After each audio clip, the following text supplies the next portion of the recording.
നമസ്കാരം. Visual news സ്ട്രീമിലേക്ക് ഏവർക്കും സ്വാഗതം. ആഗോള കത്തോലിക്ക സഭയുടെ പരമാധ്യക്ഷൻ ഫ്രാൻസിസ് മാർപ്പാപ്പ കാലം ചെയ്തു. വത്തിക്കാൻ പ്രാദേശിക സമയം രാവിലെ 7:35 അന്ത്യം.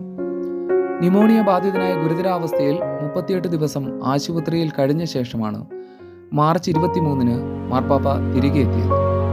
266ാമത്തെ മാർപ്പാപ്പയായി 2013 മാർച്ച് 13 കർദിനാൾ ജോർജ് മാരിയോ ബെർഗോളിയോ ബെനഡിക്ട് 16 മാർപ്പാപ്പയുടെ പിൻഗാമിയായി തെരഞ്ഞെടുക്കപ്പെട്ടത്. അന്നുവരെയുള്ള മാർപ്പാപ്പമാരുടെ ചരിത്രത്തിൽ ആദ്യമായി അസീസിയിലെ നിസ്വാൻ ഫ്രാൻസിസിൻ്റെ പേര് സ്വീകരിച്ചുകൊണ്ട് പത്രോസിൻ്റെ പിൻഗാമിയായി തീർന്നതു മുതൽ ഫ്രാൻസിസ് മാർപ്പാപ്പ ചരിത്രം രചിക്കുകയായിരുന്നു. ഈശോ സഭയിൽ നിന്ന് ലാറ്റിൻ അമേരിക്കയിൽ നിന്നുമുള്ള ആദ്യത്തെ മാർപ്പാപ്പയായിരുന്നു ഫ്രാൻസിസ് മാർപ്പാപ്പ.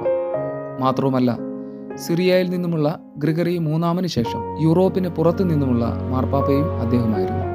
1936 ഡിസംബർ 17 അർജന്റീനയിൽ ആയിരുന്നു ജനനം. 1969 ഡിസംബർ 13 വൈദികനായും 1992 ബ്യൂണസ് അയേഴ്സിൻ്റെ സഹായമെത്രാനായും 1998 ആർച്ച് ബിഷപ്പുമായി 2021 കർദിനാളുമായി ഔദ്യോഗിക സ്ഥാനമാനങ്ങളുടെ ആർഭാടങ്ങളൊന്നുമില്ലാതെ ജനങ്ങളോട് സൗമ്യമായി പെരുമാറുന്ന വ്യക്തിത്വമായിരുന്നു ഫ്രാൻസിസ് മാർപ്പാപ്പ.